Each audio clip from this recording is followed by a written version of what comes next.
కృష్ణమాయి మార్గంలో ఇది 21వ పాదయాత్ర.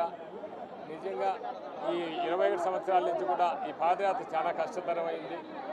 నిజంగా అటవీ మార్గంలో చాలా కష్టంగా వచ్చే పాదయాత్ర.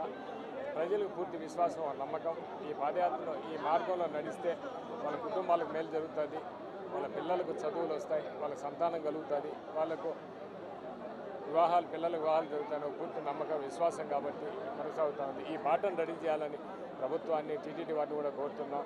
భవిష్యత్తులో శ్రీ వెంకటేశ్వర స్వామి ఈ బాటను పూర్తిగా చేసుకుంటారు. అదేవిధంగా జగన్మోహన్ రెడ్డి గారు కూడా ఎంతోమంది పేద బడుగు బలహీన వర్గాలకి ఎన్నో కార్యక్రమాలు చేపడుతున్నారు.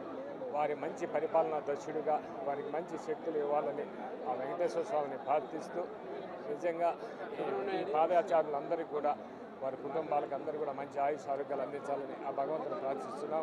ఓం నమో వెంకటేశాయ, ఓం నమో వెంకటేశాయ. దాదాపు వేల మంది ఉంటారు, వేలాది మంది భక్తులు.